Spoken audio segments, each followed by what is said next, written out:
Okay, we'll be starting. Good afternoon, good morning, depending where you are joining us online. Thank you for those that are joining us here in our facility at the ECDPM office in Brussels. It is my pleasure to welcome you for this quite ambitious session that is combining the questions of trade, investments, development, diplomacy in a fragmented world, and I could have added in a world in crisis. And what does it mean for the SDGs and also for the strategic approach of the EU with the Global Gateway? And I'm very happy that for this discussion, I'm joined by Professor Simon Evenett, who is the director of the Gallen and the founder of the Gallen Endowment for prosperity through trade. I knew it was too long for me to remember. Prosperity through trade is, I think, is the issue that is difficult to get used to. And but no, thanks a lot. And he's also the initiator of this global trade alert that we have all been following for years. And he's professor at the University of St. Gallen.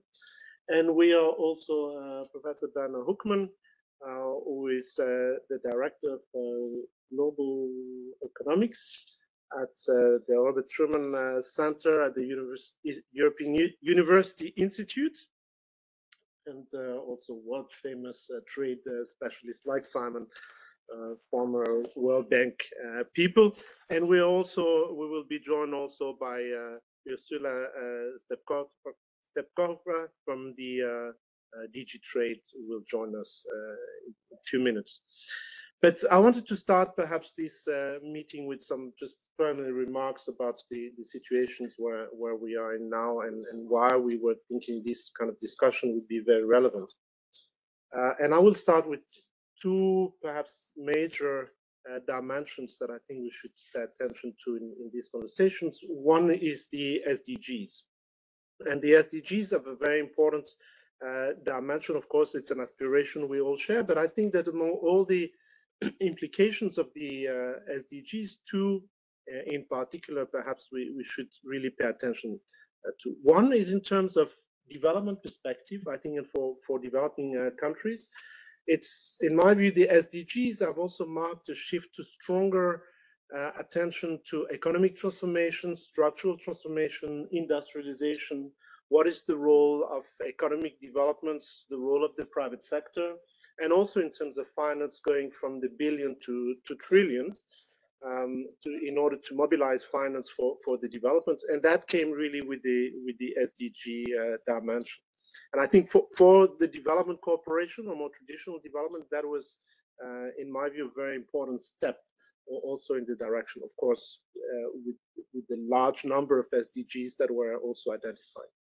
The second, perhaps, systemic change that I want to highlight here, and that is relevant also for our discussion today, is the fact that the SDG is a universal agenda. So as opposed to the previous agendas where we're talking about development, sustainable development is about developing countries, the SDGs is about everybody, all the actions. So that means that all the actors should try to align to the SDGs. And in particular, if we think about trade, it's no longer just when you do trade with developing countries, you have to think about development, but it's when you trade with whomever, you have to think about the SDGs. Same for investment, same for engagement of private sector. Whether the private sector is engaging in development country or within in advanced economies, it's all about the SDGs. And I think that's perhaps the implication of that systemic change. I'm not sure are very well yet captured in the instruments that we use to try to achieve them, and that will be one of the topic of discussion.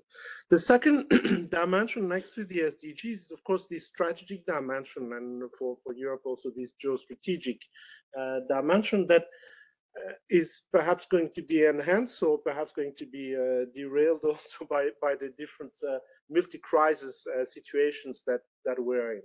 But this notion that Europe is not only looking in its external dimension and in particular engagement with developing countries is not longer looking only about development, but is clearly articulating a logic of saying, well, we have in our external relations some strategic ambitions, and this is quite well captured with the Global Gateway.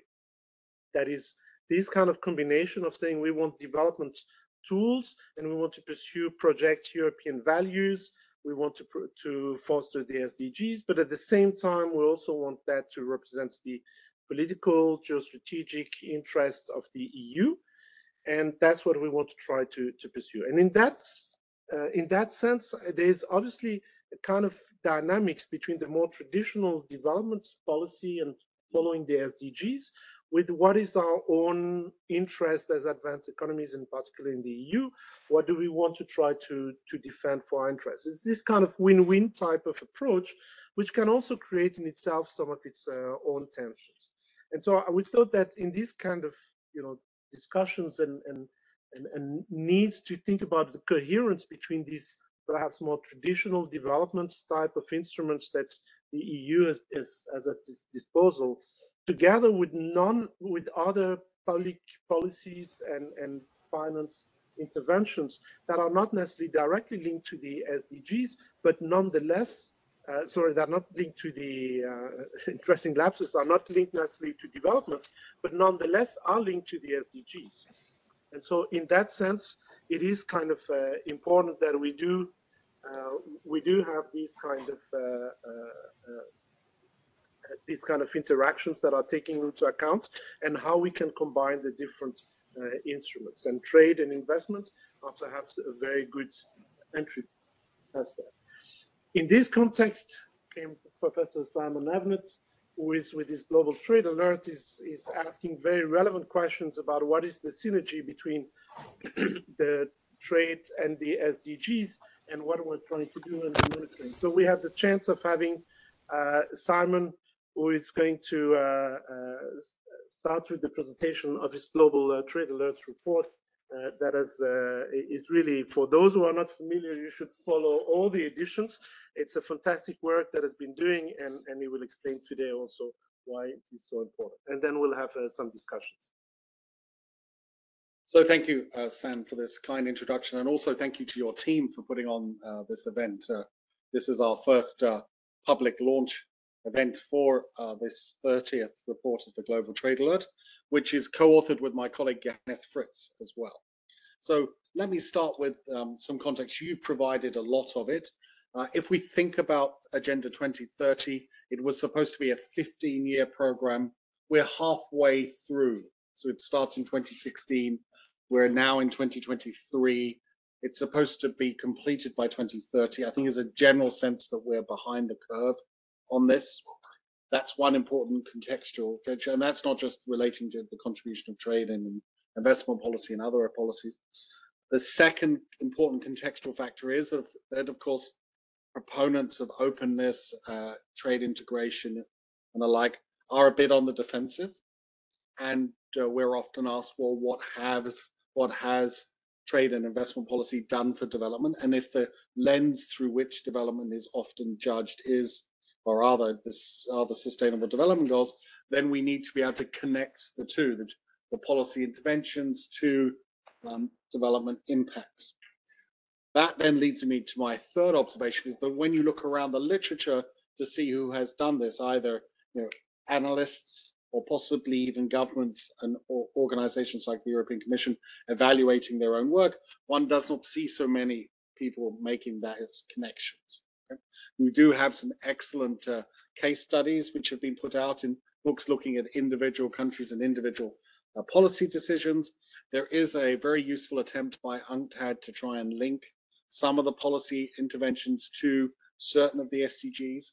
There has been an effort by UNESCAP to link the SDGs to pandemic era policy responses and imperatives, but no one has ever stepped back and said, well, okay, if we were to take a global perspective, which policy interventions in which sectors might well touch upon the different SDG targets. And that's essentially what we wanted to do in this report. So maybe I go forward one slide. All right, so in this particular report, what we seek to do is to try and build a way of tracking whether policy intervention, trade and investment, and industrial policy intervention could plausibly have impacted an SDG indicator. As you know, there are 17 SDGs, over 100 or so SDG targets. The number differs depending on how you count them. And some of them are ones which are plausibly linked, potentially linked, let's put it this way, to trade, investment, and industrial policy. Some are clearly not. And so we're not even going to push it by arguing that trade policy is linked to them. But for a selected number of SDG indicators, which I'll come into the details in a bit, what we want to do is to see which policy interventions governments have taken that have affected those SDG indicators at home. And this provides one sort of point of departure from the way that you set this up. Of course, in Europe, when we're thinking about our development policies and their impact in third countries, we're interested in how our policy choices affect developments abroad. The focus of our report was actually what's the impact of a country's choices on the SDGs targets and indicators at home, okay? And so we are looking at own policies and the potential linkages to own SDGs. Specifically, we're interested in 5 questions, and they're listed here. How often has commercial policy choice contributed towards SDG targets, hitting SDG targets, or impairing the attainment of those targets? Do those attainment rates differ across SDGs? There's no reason why they should be the same. Did we see an improvement or a worsening of the potential contribution once Agenda 2030 came into effect? Our data will go from 2009 through to 2022. And so we can look at before and after Agenda 2030 came into effect. Do we see a shift in policy stance? Then we're also interested in the question, given the way in which certain SDG targets have been stated, could there be a tension between opening up and attaining an SDG target? And if there is, how often do we see that tension? Is it particular to any of the SDGs? We're also interested in whether or not the COVID-19 pandemic affected commercial and industrial policy significantly enough to make the SDG targets harder to attain. And then lastly, we're also interested in the question of whether or not there were any future commercial liberalizing measures which could, or commerce liberalizing measures which could improve matters. So these are the 5 organizing questions that detain this. Let me quickly turn to what was the scope of the study on the next slide. So we examined the 100 or so SDG indicators, and we thought that there were 62 of them that we could plausibly, we examined the SDG indicators, and we thought there were 61 of them associated with 7 SDGs that we thought could plausibly link to commercial or industrial policies. We're not saying it's only those, but it turns out they're in 7 of the SDGs. Then what we wanted to do was to take our global trade alert database, which has 62 types of trade and industrial policy interventions, and see if there was any way to link them to SDG targets. And so, of course, here the nature of the target matters. If we're talking about SDG 2, which is about hunger, then we're going to be particularly interested in policy interventions in the food and agri-food sector, right? Interventions in sectors like gold and the like are not going to be relevant. So we wanted to say, once we know something about the context of an SDG indicator, the sector it operates in or the product, are there policy interventions that we have in our database which could link to those? And in order to build that link, we have to do 2 things. First, we have to interpret what the SDG indicator means. And here we took a very literal interpretation.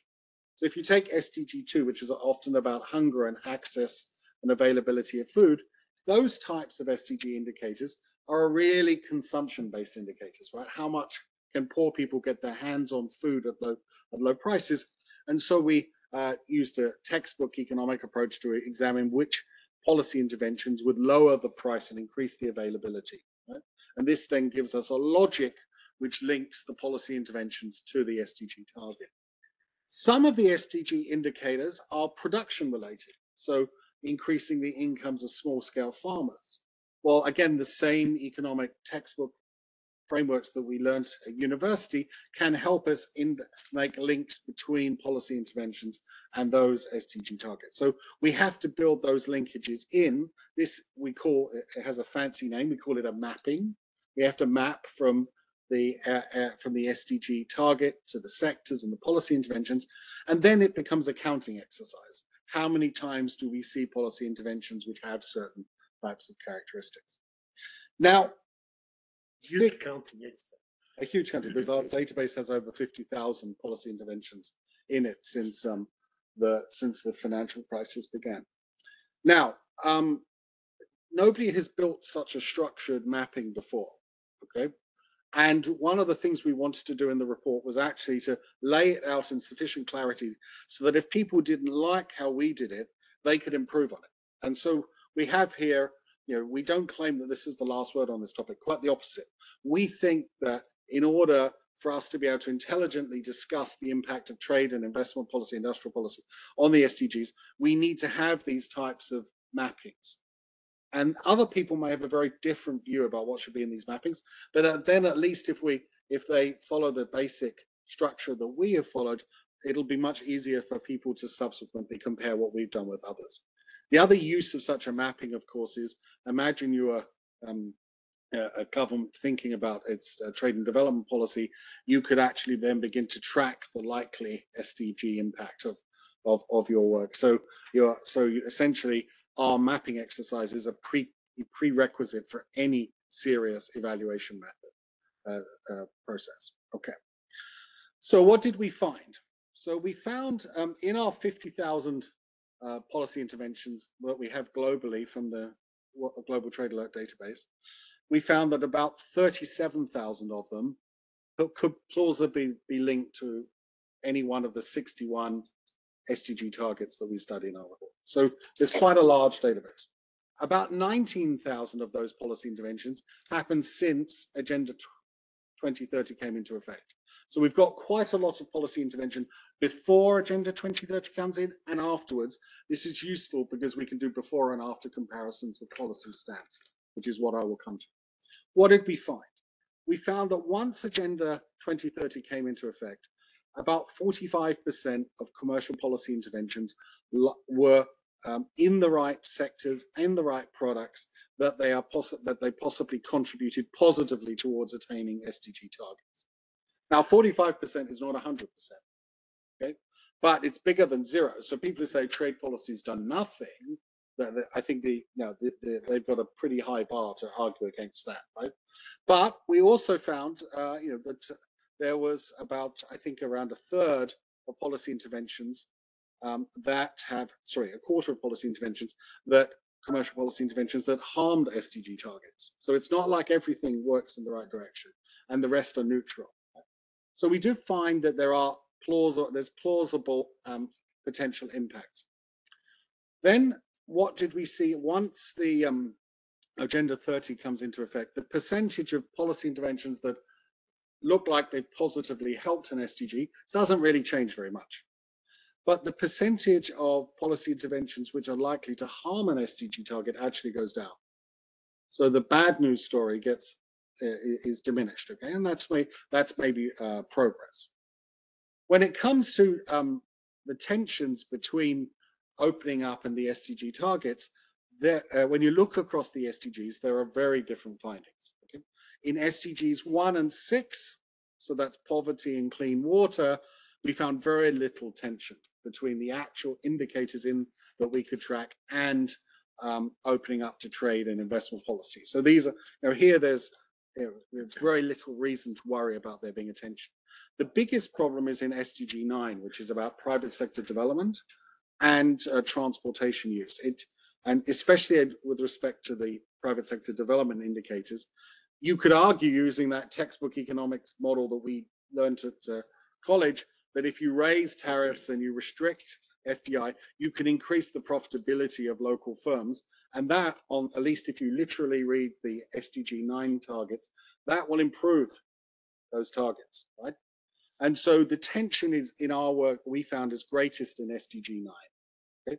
Now, of course, when one thinks about what does that mean, if you are interested in private sector development, of course, there are alternatives to using trade restrictions, right? And so then the question is what policies are better. And I think one then has a discussion about that particular matter. Okay.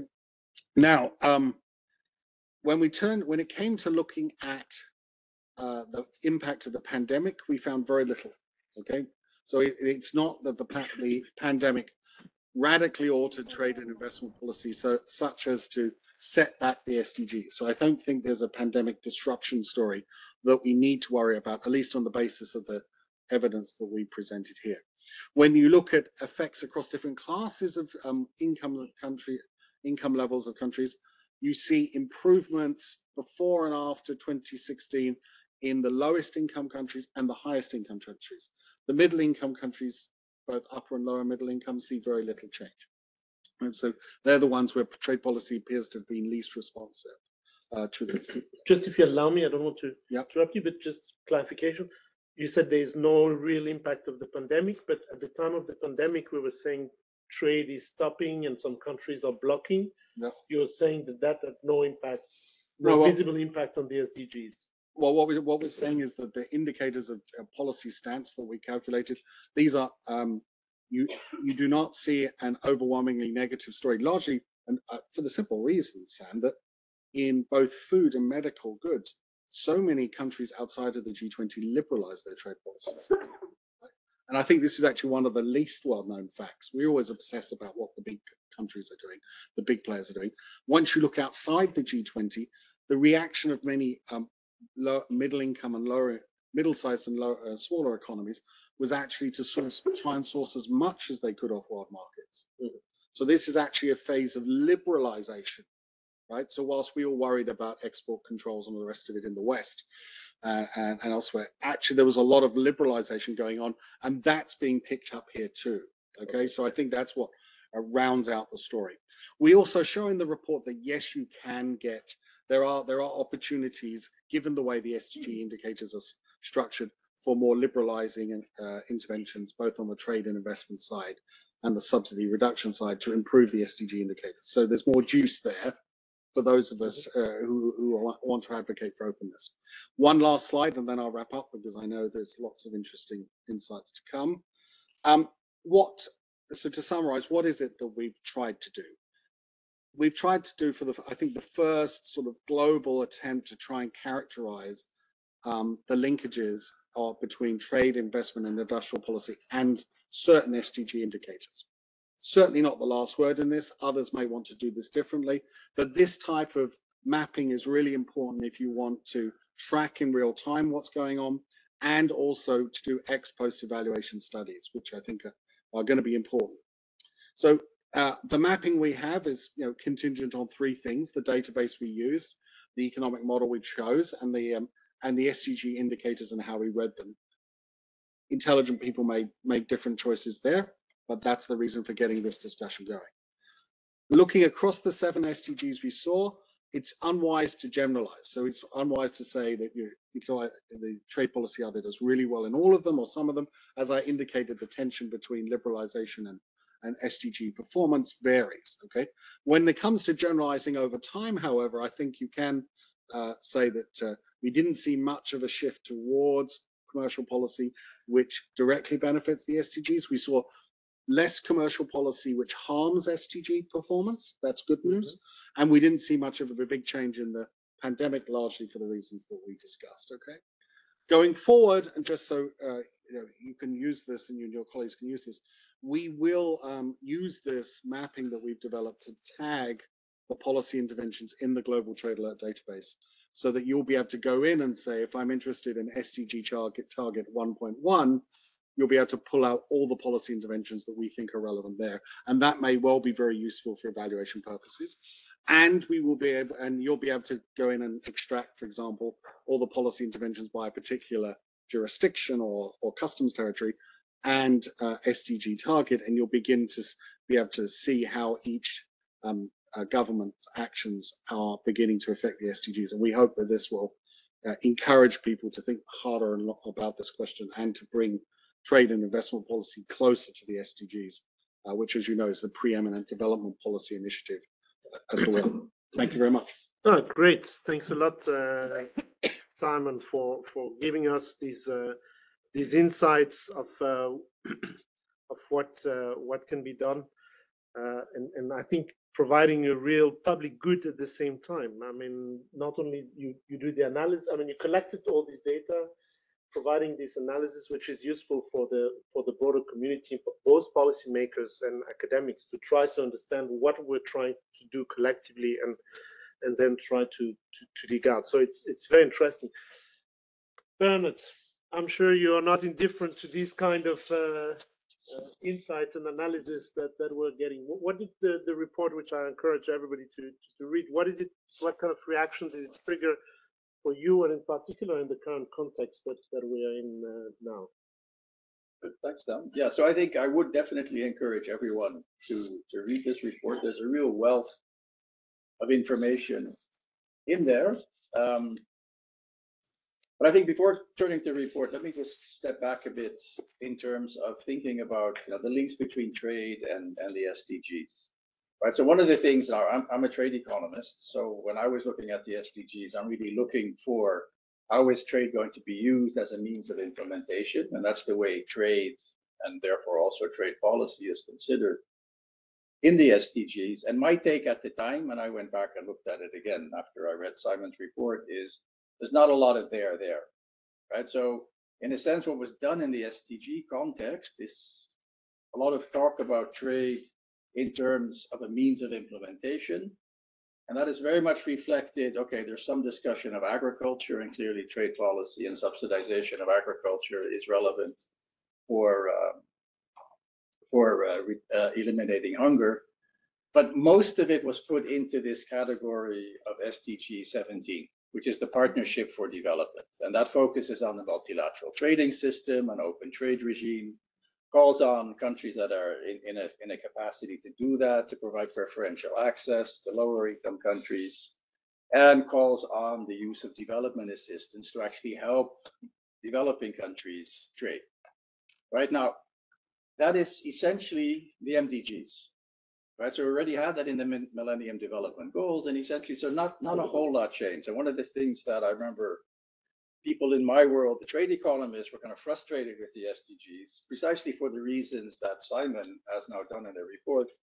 There are lots of linkages potentially between trade policies and trade, and these particular goals, which we don't really see reflected in the thinking, and also we don't see it reflected in the indicators. Right, so there's really nothing to hold the feet to the fire of governments to saying, okay, guys, if you're serious about these particular goals, here are 3 or 4 indicators which relate to trade policy, which could actually move the needle.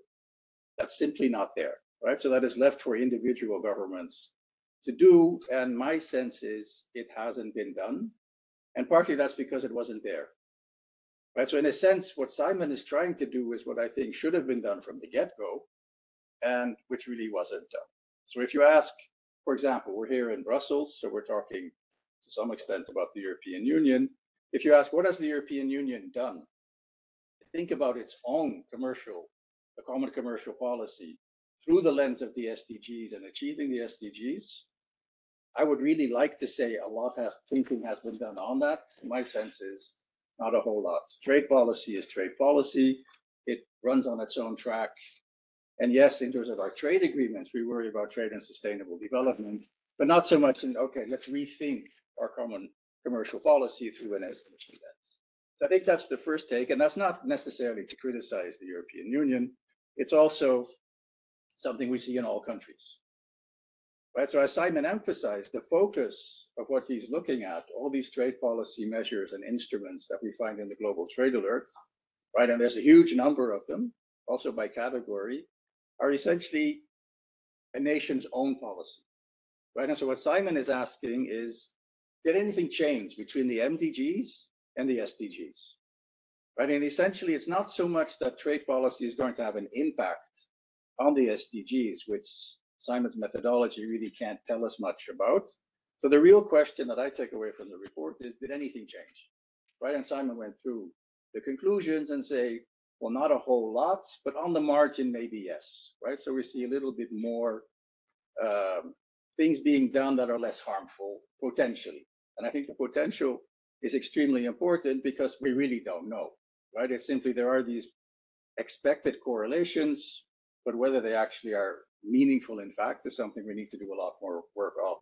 So I think one of the things I take away from the report, and I think very much important for research community, is to say, okay, we really need to start thinking about what is the relationship between trade policy and these individual SDG indicators and goals. Like Simon said, there's now a mapping there which we can potentially use, but we really need to do that research, right? So for me, I see this more as a call to action to actually do that type of work. Now, so there's a couple of problems that I want to highlight, and it's not so much a critique of the report, but it's really thinking about, okay, so where do you go from here? As Simon emphasized, in the back of his mind and the people who did the work is a very simple partial equilibrium model. We have a small open economy, is a price taker on world markets, can't affect their terms of trade, and it's all about impact effects, right? It's all about what do we expect to happen if we put a tariff in place? What do we expect to happen if we put a subsidy in place? So we're not thinking about what that does in terms of incentives over time. There's no effort, and Simon is very clear on this, right? And no effort, and there's no claim to this being made, but we don't take into account the linkages between different instruments, linkages between potentially different SDGs.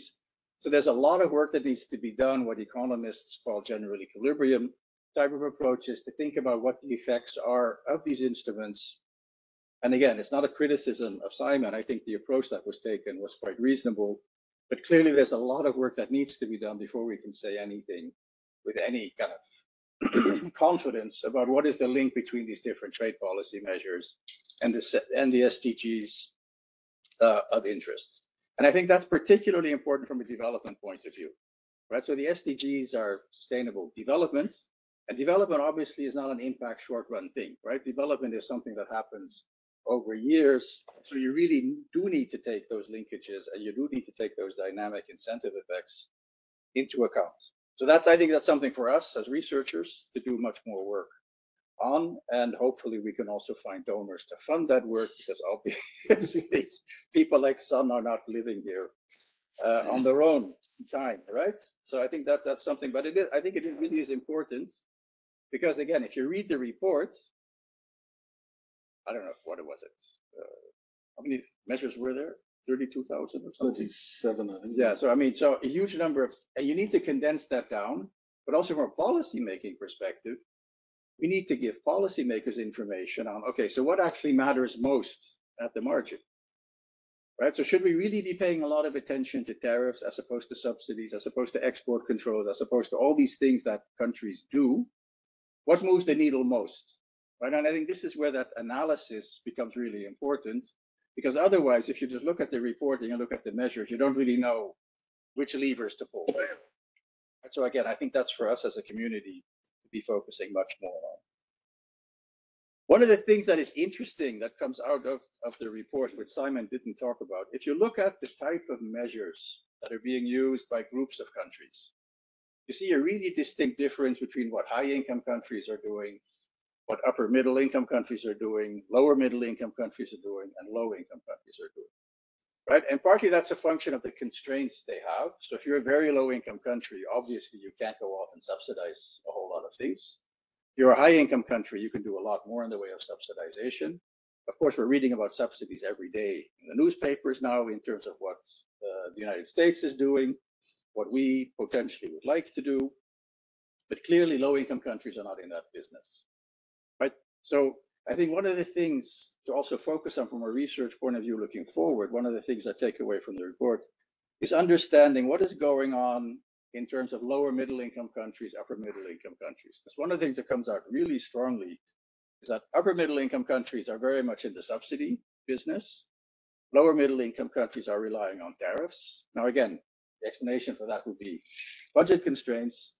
But what is also really interesting is that low income countries, the most frequently used trade policy measures are export restrictions, export controls, right? So I think there's a real interesting political economy story underlying that, because that isn't necessarily something which has to do with budget constraints, right? And I think it does get a bit into what Simon was talking about in terms of what are governments trying to do.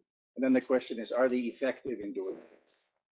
So if we're using export controls as a way of trying to reduce domestic prices, then it becomes really important to see whether that actually is happening and whether that is sustained. Right. So again, that goes back to my kind of point that we need to do a lot more analysis of what is underlying a lot of these measures.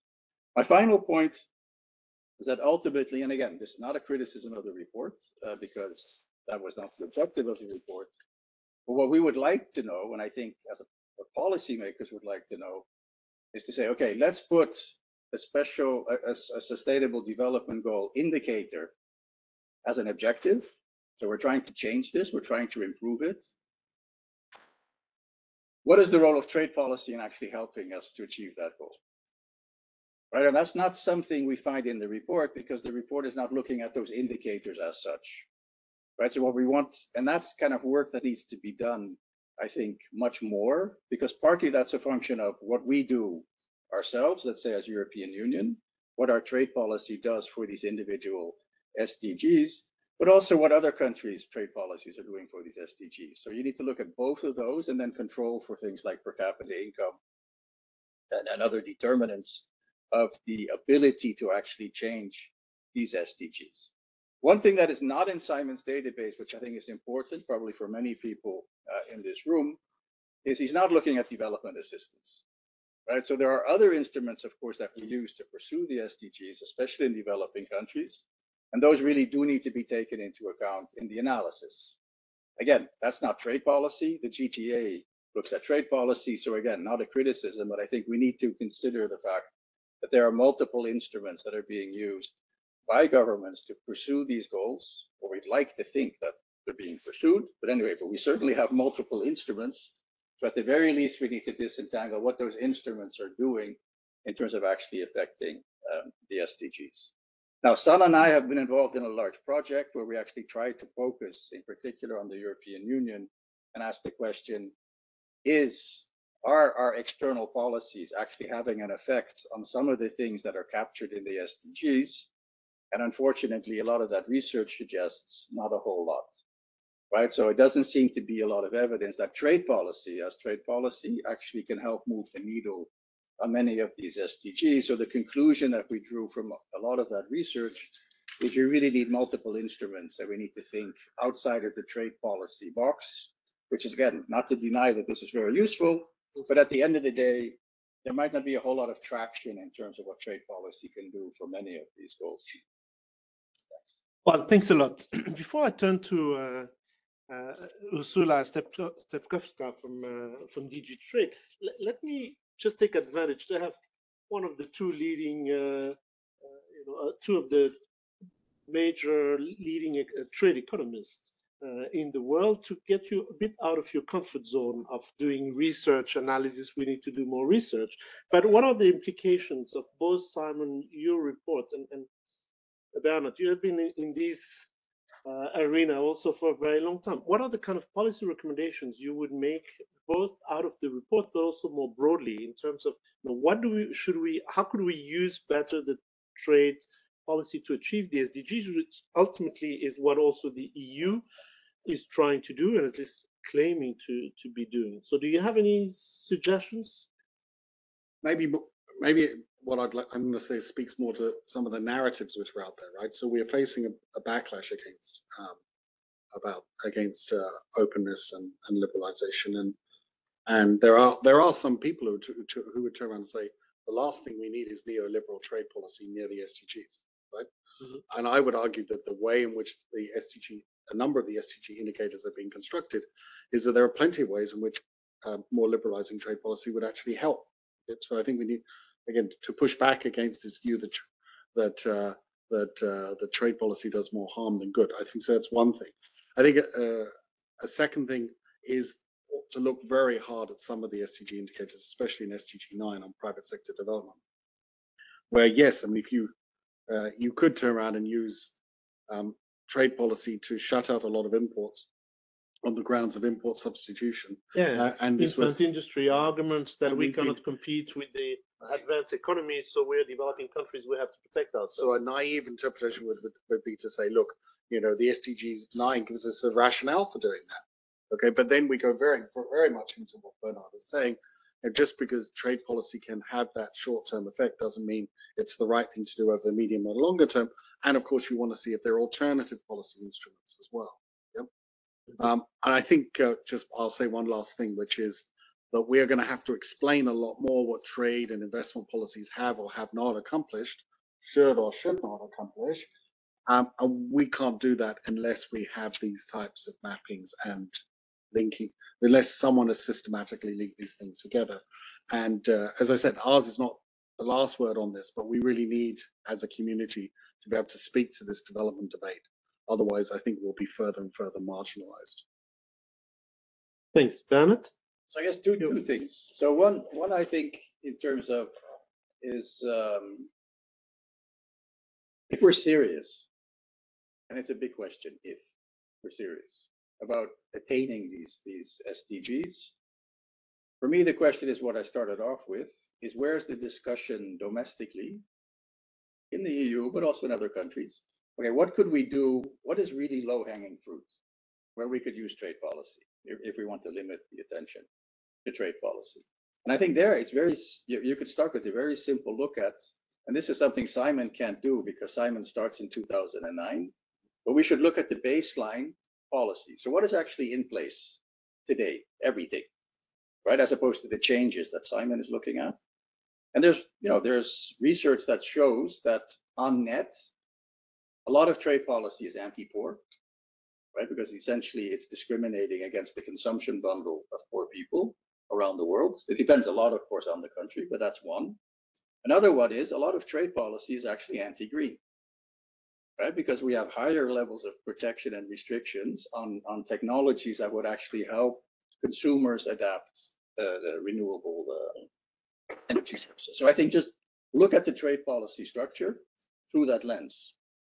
Right now, of course, I realize there are huge political economy problems. We have vested interest. We have a process. But again, I started off with the if you were to do this seriously. The second thing I would point to is we need to focus much more on services-related trade policies, right? So the mindset of policymakers when they think about trade policy, it's still very much about merchandise, about goods, about manufacturing. It's not about services. And a lot of the SDGs are heavily dependent on improved performance of services sectors. Think about health, think about education, think about whatever. I mean, the mapping between services and SDGs is an order of magnitude greater than the mapping of SDGs and trade policy, right? But intermediating that is services trade policy will affect services, and therefore you have a much greater chance of affecting the SDGs. And I've always thought that that dimension is really missing to a very large extent from domestic policy making processes and thinking about realizing the SDGs. Thanks a lot, Bernard, for the insights. Of course, also you mentioned the work that we were doing also together. We were also showing that trade policy alone cannot solve a lot of these issues. Well, there's a tendency, perhaps, at the European level to add the number of prescriptions and how trade could be fantastic for climate, for poverty, for human rights, and so on. So there's a number of clauses that we all subscribe to in terms of values, but then it's not necessarily clear that they are putting these clauses and agreements are necessarily extremely effective. And in particular, but that's I'm turning to you, Urszula, to ask you your perspective on that as well, but also the connections. What we were, the work we were doing, we were showing really the strong connections between trade, but also promoting investments and the development cooperation that is a very useful tool to empower the capacity to take advantage of some of the trade opportunities. And trade is just instruments is not an end in itself. What do you make of these remarks, Urszula? Thanks a lot for joining us. Thank you so much, and I'm really very happy to be in such renowned company to discuss very valid points. I will bring to you the experience that we have. I want to be concrete because it's easier to discuss on the basis of example. So I would like to focus a bit on trade policy vis-a-vis Africa, and also the evidence that we have gathered so far in terms of what we have achieved. So as you know, well, we have 5 different economic partnership agreements, trade agreements with 12 African countries. And we also know very well that at the very beginning, they raised a lot of concerns, particularly among civil society, the countries. There was a lot of public debate about whether this goes in the right direction.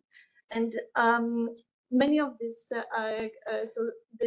agreements were concluded in the period of 2009, 2013, 16. And so we are basically now in the period when we can also look a bit empirically of what has happened. So overall, these agreements, and this is important point, they are covering trade in goods. So it's old-fashioned agreement, if you want. They have also development cooperation included there.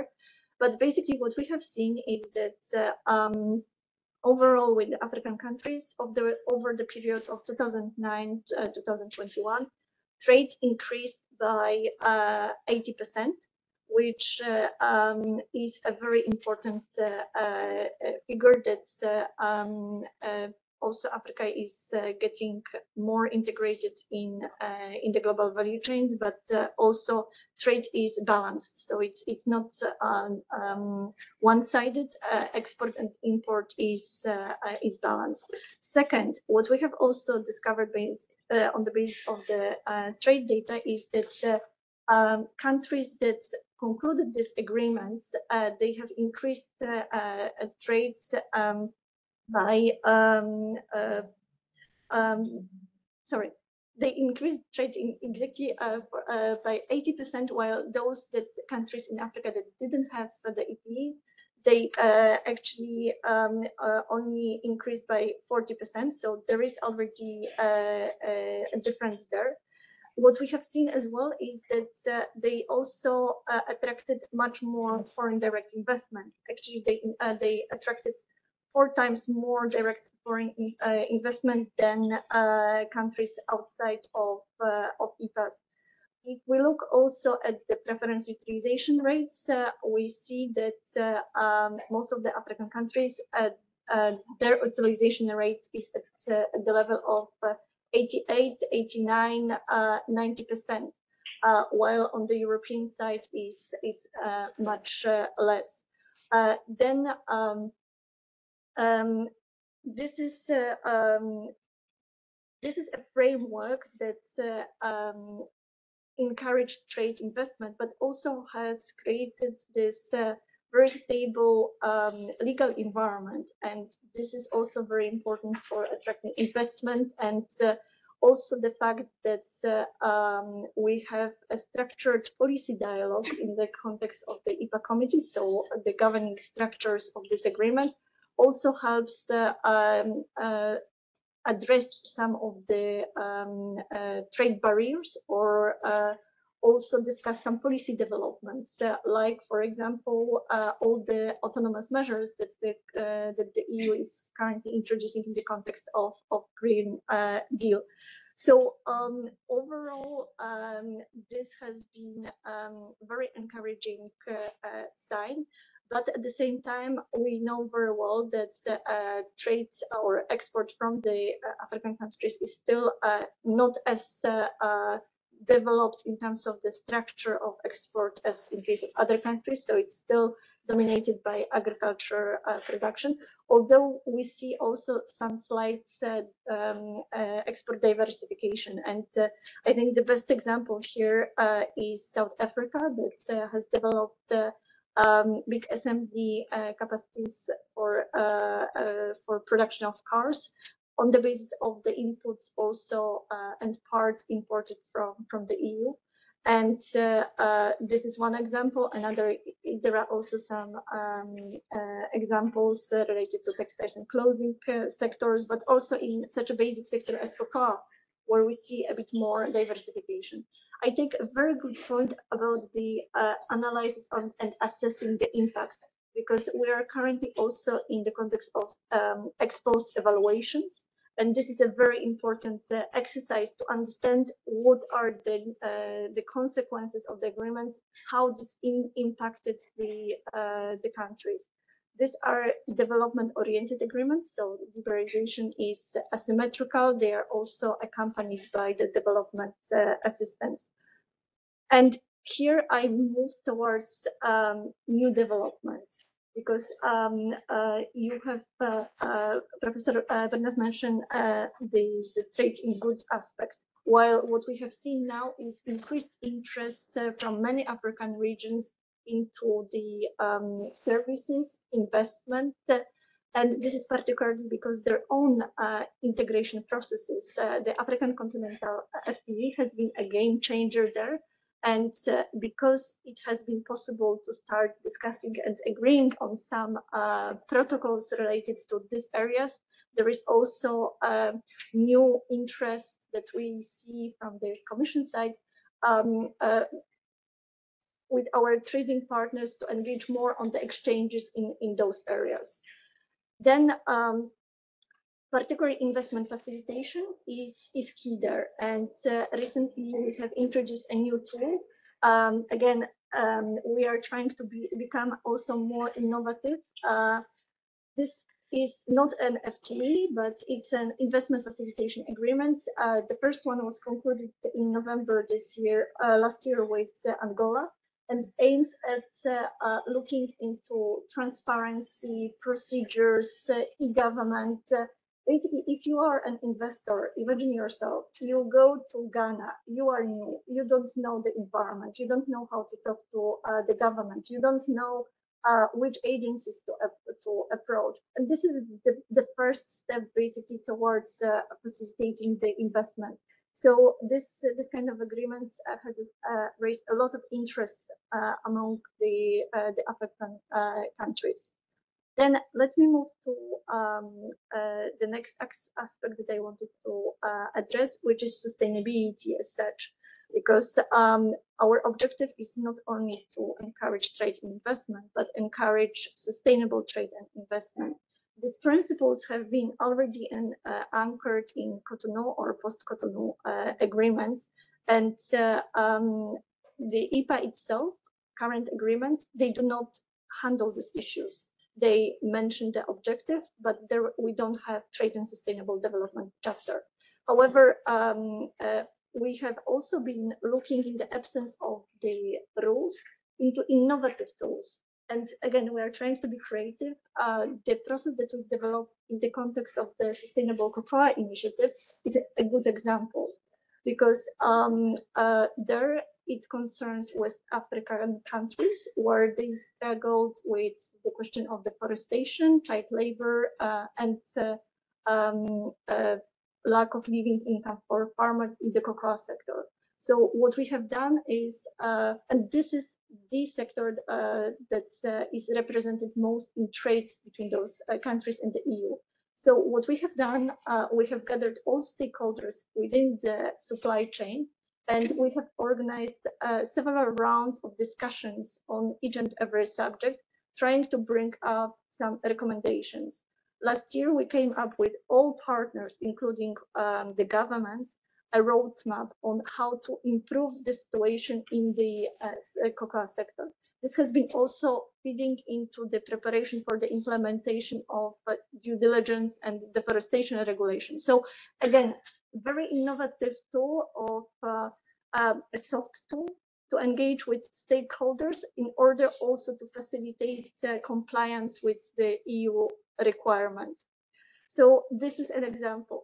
And to come to the end of my intervention, I would like also to mention exactly the question of the development assistance, because this is also an important part of particularly the economic partnership agreements, and where this aspect is directly incorporated in those agreements.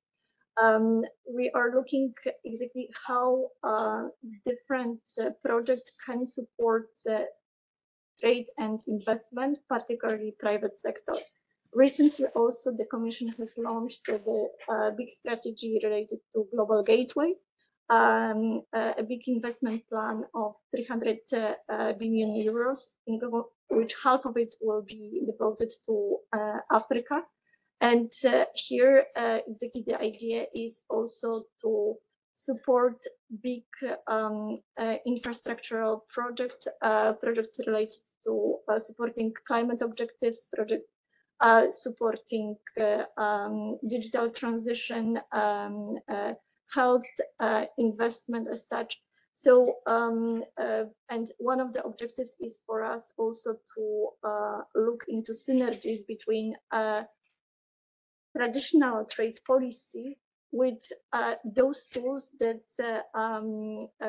have not been perceived originally as trade related. So overall, in summarizing my intervention, I think when we look into the trade relations with Africa and our agreements, on the one hand, we see on trading goods indicators that there has been increase of trade and investment over the years, thanks also to the predictable, stable legal environment. Second, we see very important trend of integrating sustainability issues into trade agenda, whether through the TSD, Trade and Sustainable Development chapters, or through other structured dialogues. And third aspect relates to development assistance that also, in this particular case, helps to facilitate further the compliance with all hard trade agenda. So thank you very much. Oh, thanks a lot. I'm sure triggering a lot of questions, and I'll ask my colleague Bruce Byers to, in a minute, to summarize some of the questions we also received online. But perhaps one, if you could articulate, the relationship between the Global Gateway and the EU trade policy, which is perhaps not that clear from, Global Gateway seems to be led a lot by DG INPA and by the development perspective. Could you say few words on how this is in practice? Absolutely. So again, I would make 5 points. The first point is the Global Gateway is a tool. It's a big project for the EU, in particular here for Africa as well. So it is a tool that should serve trade policy objectives, broader trade policy objectives. So first, we would like also to see the synergies and complementarity with what we are already doing in trade policy. So what does it mean concretely?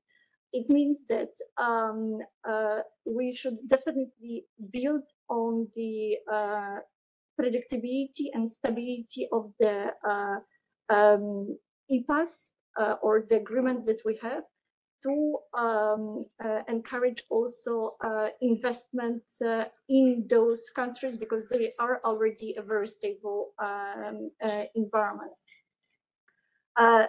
Second, we see also the linkages between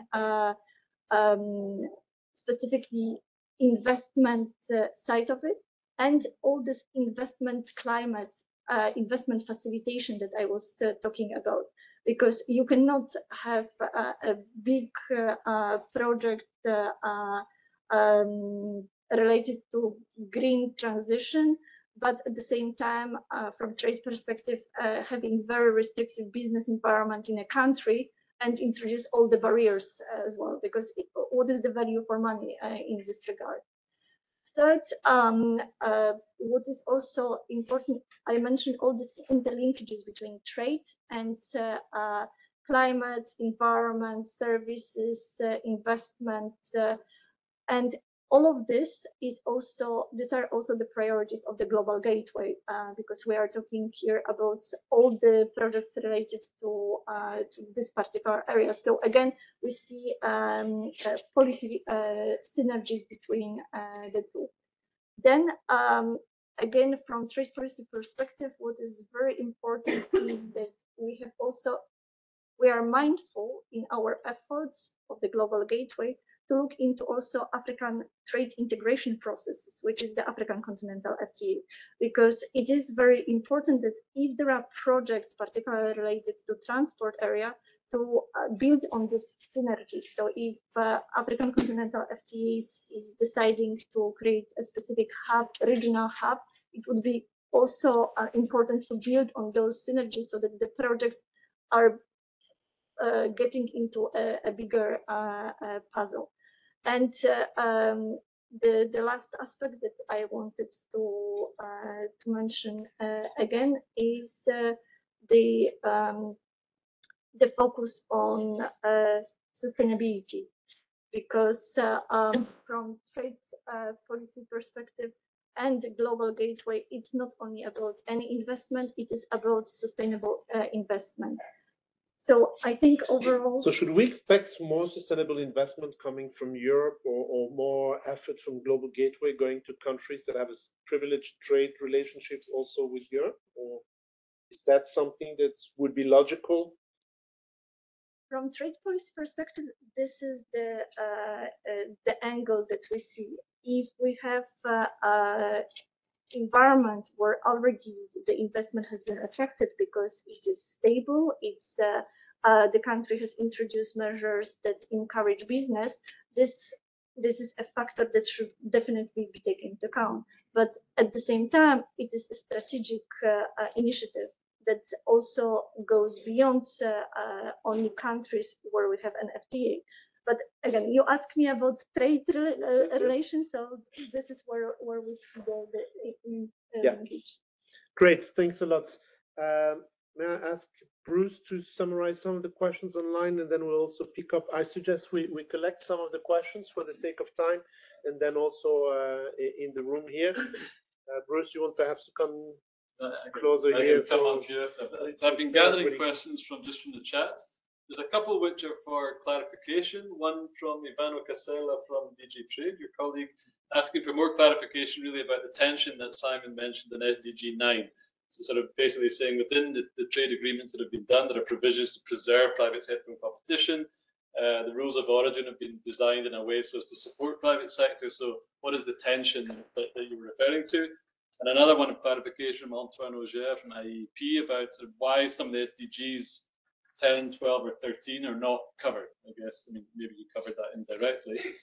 For the second time in 2 days, somebody has mentioned the Tinbergen rule about the need for one objective, one policy. And so that maybe refers more to what you were saying, Bernard, about sort of can you really achieve these non-trade policy issues while sort of using other instruments? And then there's a group of questions really which are to do with the Global Gateway, which maybe we've covered somewhat, but now also moving into the more recent EU industrial policy, and asking sort of what is the impact of that we can expect on the Global South? What does it mean for global or industrial policy within the Global South as well? And we've also got a comment from Jean-Bertrand Zapno from the African Union, saying interventions from African countries don't generally seem to harm the G20 countries, but the reverse would seem to be the case. So this maybe suggests that advanced countries should do more in terms of enhancing their trade policy interventions to minimize their negative impact. So is there a sort of distinction to be made basically between which countries are doing which? And a final one was to do with FDI. And indeed, if it encourages FDI, the question though is also, does it encourage value-adding FDI, so to promote again industrialization within the southern countries? So that's a sort of selection of. Thanks a lot, Bruce. Perhaps we take a couple of questions here from the room. Yes, Vincent. Okay. My name is Nick Chadwick. I'm a journalist with DEVE. I had a question for the Commission about post-continuity, which you mentioned. What would happen if post-continuity just doesn't happen? Because it's been extended twice, gets extended again in June, that takes us into another commission potentially if we extend it for a year. Now I think somewhere there must be in a drawer somewhere a plan B about what happens if Hungary keeps blocking post-cotonou, because not that no one's noticed that this agreement was agreed years ago. And I'm curious to know what that means for trade and sustainable development. So I just rephrase, but I'm not sure everybody can hear online. So the question by Vince Chadwick from DevEx is, can we survive if the post-Cotonou agreement is not signed and ratified by all the European member states? Yeah, what's is there a future? What is Plan B? And when it comes to trade facilitation agreements, I was in Davos for the first very surreal time in my life recently, and Ngozi was there, and I think they were planning to announce the WTO trade facilitation deal, except they didn't. And it was Friday afternoon, and we had a press conference about progress instead of about announcing a deal. And I don't know why. I don't know what the sticking points are. And I asked the South Korean minister, but to be honest, I didn't understand what the answer was. So I'm very curious about the EU efforts and the WTO efforts, how they tie together, and what's blocking the WTO process, and actually what the purpose of that agreement is. So why don't we have yet WTO trade facilitation agreement? And perhaps if you allow me to start on investment facilitation. Sorry, I said, I meant investment facilitation, and perhaps I asked this question: what is the added value of having an investment facilitation agreement with the EU while at the same time we're negotiating at the WTO? Right. So you used to talk about trade facilitation. Yes, another question? Yeah.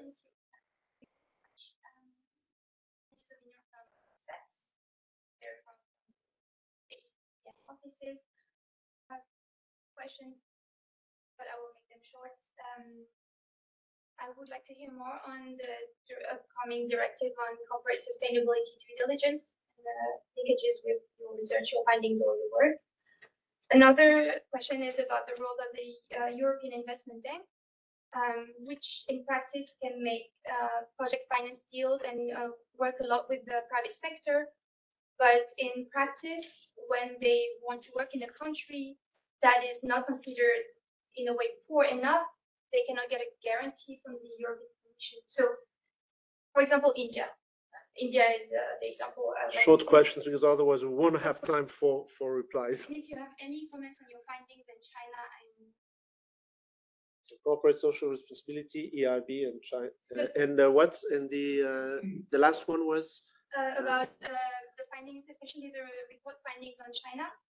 Yeah, and any insights on China from the report? Who wants to answer first? Urszula, you were the last one to intervene, so you want to be the first one to address some of the questions. You don't have to pick them all. You pick the ones you like, and especially related to the EU, and you can let the other gentlemen answer the tough questions. Exactly, this is a very good idea. Terrible. Thank you so much for all the questions and interest. There is no plan B, there is only plan A. And that's 3 times. We shouldn't speculate. We shouldn't speculate, and we are committed to put this agreement in place. The time is soon. But it wouldn't change anything on trade anyway, no? I mean, on trade and investment, let's be fair. If the agreement is signed or not signed, or ratified or not ratified, does it change something for the discussion we had? EPAs are still in place, and basically the Cotonou, post-Cotonou, they create a general framework. Trade is regulated with those countries through the economic partnership agreement. So, and they are indeed separate, like a legal instrument. It's a nice, yeah, no, I understand, but it's a nice to have, but not a must-have, no? We'll start. I don't want to start a debate. Next question. Comment. Then on corporate social due diligence directive, I think this relates to the obligation of companies to report on how they progress with regards to environmental, social standards. So I'm not sure exactly how it is reflected now in all the analysis, because this will be coming. But in terms of the work that we are undertaking with the African countries, for example, child labor is an issue in the cocoa sector. So the work has been ongoing with Ghana, Ivory Coast, and Cameroon, and we have a roadmap on how to improve the situation in the sector, so that this also, among others, facilitates compliance with the directive that will be coming in the coming years. Then on trade facilitation agreement, investment facilitation agreement. Indeed, so there are discussions ongoing in the WTO, and basically the framework is very similar to what we have agreed with Angola.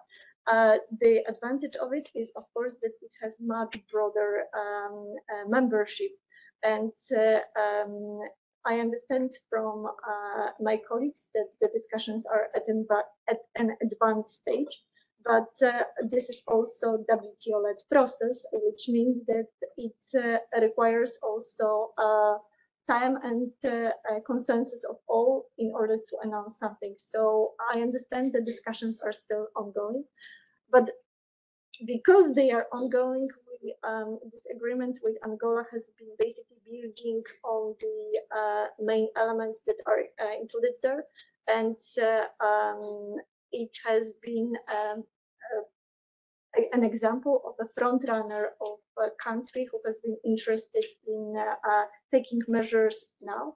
Angola is going to graduate in 2024, so the country is also taking measures to diversify economy. So they have been interested in taking this initiative forward. We are currently also having some discussions with Nigeria.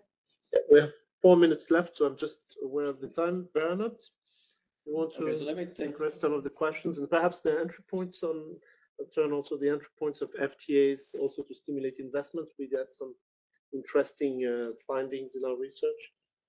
Yeah, so I think on Tinbergen, whoever asked that question, I think it was online. It's online. Yeah. So okay, so yes, one instrument, one target, but at the same time, obviously, we can have multiple instruments working towards a target as well, right? So there's complementarities and substitution. So I wouldn't say one instrument for one objective, if that was the question. On the impact of all the subsidies that are being implemented by high-income countries, and the fact that developing countries don't have that capacity, right? So I think I perfectly agree with the thrust of the question. I think the real issue is, what are the spillovers, right? And I think here there is, I don't want to come back to research, but I think this is a big issue, right? So clearly we need to figure out, are these things going to be negative or positive on net for developing countries? And that's going to depend a lot on what these subsidies do in terms of reducing prices in countries for the goods that are being subsidized, insofar as it affects the investment incentives in those countries to produce, in the north as opposed to the south. So a lot of this is going to be very contingent. And what I would advocate for, and I think it goes a bit in the direction of what we've been talking about also with the SDGs, we need to do much more to actually put together platforms or mechanisms where you can actually have that discussion informed by analysis. And I think the subsidy area is one where that is really urgently needed, because there are good subsidies and bad subsidies in terms of what the ultimate objective is of those subsidies, right? And the attitude people tend to take in my world is that subsidies are by definition bad.